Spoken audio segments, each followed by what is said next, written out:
Olá, damos as boas-vindas a você. Estamos iniciando mais um Repensar, trazendo mais um livro bastante interessante, um romance que traz um tema bem importante para nós até compreendermos alguns comportamentos que percebemos no nosso dia a dia e muitas vezes nos equivocamos acerca do que realmente faz sentido para nós esse comportamento. Quem está aqui conosco é Lígia Barbieri, que faz um tempinho que ela esteve aqui conosco, está retornando para a nossa alegria. E o livro que ela nos traz tem o título Após a Chuva. É um livro que fala de sedução, é um tema bastante interessante. Seja muito bem-vinda, né? Obrigada, tudo bem, Marisilda? Tudo bem. 2011 você esteve aqui. Pois é, não. Faz tempo, né? Então, o importante é que eu estou de novo, Tá de isso volta, que é bom. isso que é bom, né? E assim, é um livro bastante interessante, né? Assim, importante até, eu acho, para nós começarmos a compreender alguns comportamentos que a gente não entende, né? E sofre por conta disso, né, Lígia?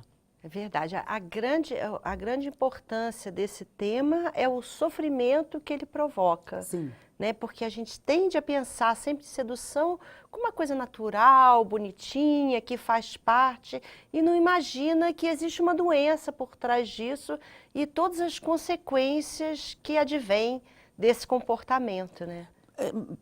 De onde você tirou a ideia de escrever sobre isso veio de onde? Olha, surgiu assim muito por acaso. Eu costumo dizer que os temas, parece que a espiritualidade encaminha, né? Quando você tem que trabalhar algum assunto.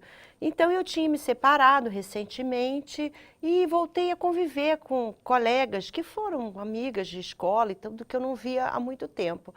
E nós começamos a sair, várias mulheres separadas e tudo, éramos 3 amigas. E uma delas trazia sempre uma história que ela tinha conhecido, um rapaz. E cada vez que a gente se encontrava, a história continuava no mesmo pé. Então, num primeiro momento, assim, que legal, você conheceu uma pessoa bacana, ela mostrava mensagem, e ele mandava mensagem, mandava poema, mandava borboletas. Mas assim, passados 4 meses e nada tinha acontecido, tudo continuava do mesmo jeito. Aí eu falei, tem alguma coisa errada com isso. E a outra colega, que é formada em psicologia, falou assim, esse cara é um sedutor. Eu falei, como assim um sedutor? Ela falou, você não sabia? Existe a doença da sedução. E foi a partir daí que eu fui pesquisar e descobri que existia realmente uma doença. Eu falei, que interessante, vou trabalhar uma história. Esse foi o germe. Porque os seus livros não são psicografias, são livros que você elabora, né? Sim. Histórias, você elabora. São sempre baseados em pesquisa jornalística, e eu sou jornalista também. Mas eu acho interessante que é como se a espiritualidade sempre me desse um toque do que precisa ser trabalhado, sabe? Eu sempre falo com Paulo, né? Senhor, o que queres que eu faça? Agora, qual que é? E é só estar um pouco atento que as histórias vêm. Cada uma delas teve uma história que envolvia e que me trouxe, como se falasse assim, esse é o tema que você tem que trabalhar. Então, eu acho interessante porque é quase que uma coisa científica, né? Porque você está falando de uma doença, né? Sim, E você traz muita informação acerca dos comportamentos, das consequências que ele traz, das pessoas que sofrem, porque também tem um componente para serem seduzidas, né? Olha, na personalidade do seduzido. Para a gente entender essa questão do sedutor, né, a gente passa também pela história das mulheres que amam demais, né, porque tudo tem uma ação e uma reação, sempre tem os dois lados da questão, né. Então, para que existam os sedutores, é necessário que existam aquelas pessoas que são vulneráveis. E não só vulneráveis, elas possibilitam a existência né? É como se fosse uma codependência. Sim. Eu costumo usar o exemplo do alcoólatra, né? Então, o alcoólatra, ele tem uma vida tranquila, razoavelmente por um bom tempo, enquanto tem alguém que cuida dele. Então, aquele marido chega em casa, bêbado, cai no meio do chão, aí tem aquela mulher que vai lá, troca a roupa dele, bota o pijaminha e tal. No outro dia, ele não tem nenhuma razão para estar preocupado, ele acordou ótimo, não viu tá tudo nada. certo, né? E ela está aborrecida, e ela vai ficar agressiva com ele, isso já vai justificar que ele diga que depois ele vai beber de novo, porque ela tratou ele mal, e assim vai naquele ciclo vicioso. eu diria que o mesmo acontece com o sedutor e as chamadas mulheres que amam demais, né? Porque quem são as mulheres que amam demais? Hoje em dia, depois dessa pesquisa, eu costumo dizer que existem pessoas que amam demais. Porque eu ia dizer, não são só mulheres, né?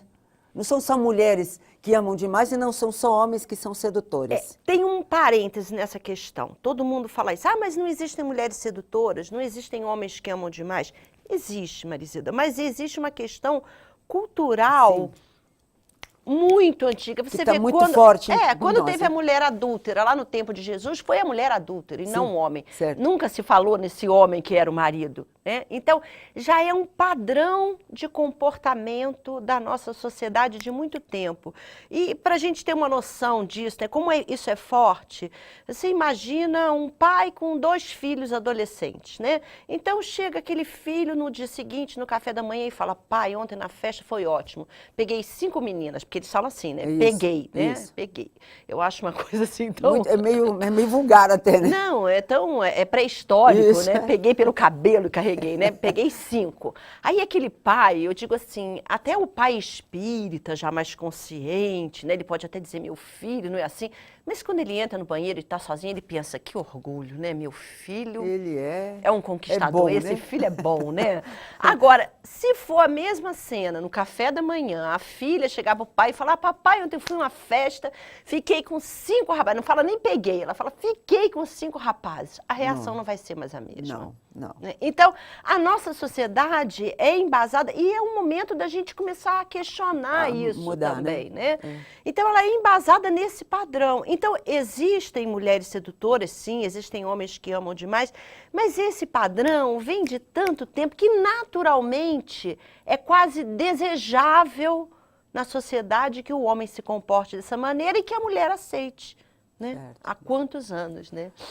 E assim, eu achei interessante todos os, como é que eu vou dizer assim, os sintomas que você traz, né? O tipo de comportamento, porque nós podemos ter em casa um sedutor sem saber, né?